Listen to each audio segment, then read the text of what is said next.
could have been as bad at hockey as you are at golf. All right, let's go. Whoa! You like that, old man? You want a piece of me? I don't want a piece of you. I want the whole thing. Oh!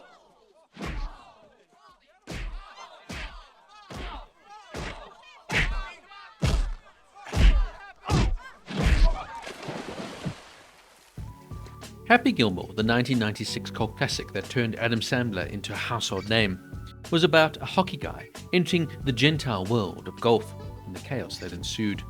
We meet Happy Gilmore, a failed hockey player who's driven by love for his grandma's house.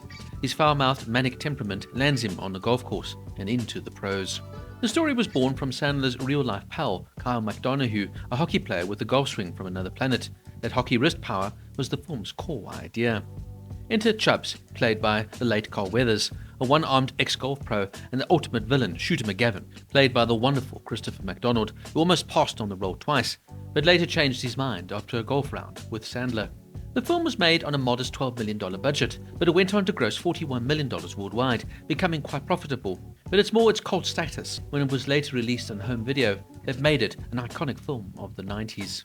The film would propel Sandler into stardom and spawned the Happy Madison production legacy, the name combining Sandler's previous success, namely Billy Madison, a film he'd also co-written with Tim Herlihy, who of course also wrote this one.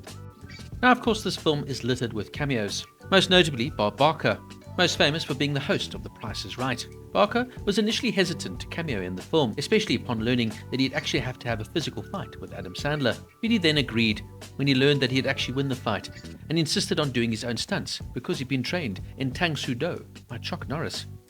The fight became infamous and would go on to win an MTV award, which both Barker and Sandler shared.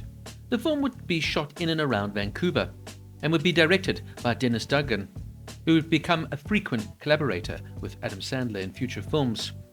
Dugan would also play Doug Thompson, the head of the golf tour. Another particularly famous cameo is from Richard Kiel, who plays Mr. Larson. Kiel, of course, was famous for playing Jaws in James Bond. Kiel famously stood at 7'5" and unfortunately would lose his life in 2014 at the age of 74. In 1992, Kiel suffered a severe head injury in a car accident, which affected his balance. Consequently, he had to rely on a cane for support, as seen in his performance in Happy Gilmore, where if you notice, he's always leaning on somebody else during his scenes.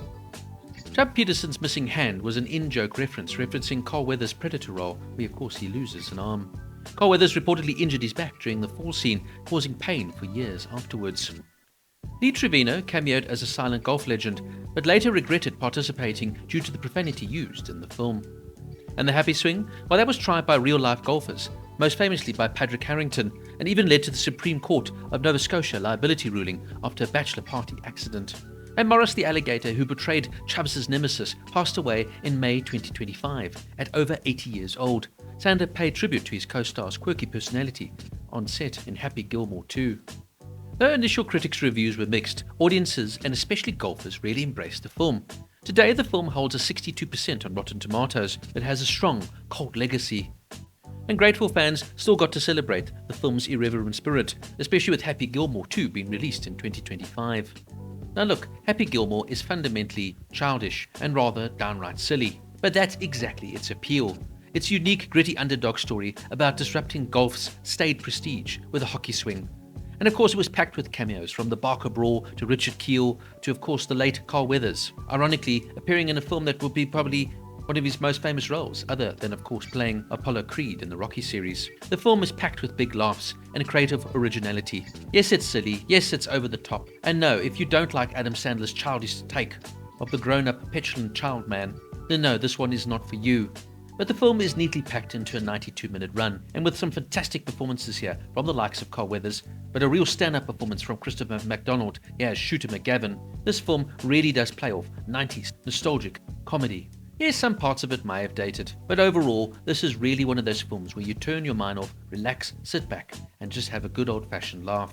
For me, it's far better than the sequel, because it was original. Its tight budget made the creators more creative, and made for a more fun, clever, and original outing, therefore making it so much better than the over-polished, big-budget sequel. You can see why this film will go down as one of Sandler's big hits, and probably one of the roles he's most remembered for. And because of all those reasons, Happy Gilmore gets a 7 out of 10. Because yes, it's childish, noisy and mindless, but of course it's also really good fun. So what do you think's better, Happy Gilmore or its sequel? Let me know in the comments down below. And don't forget to please like and subscribe for more nostalgic comedy deep dives.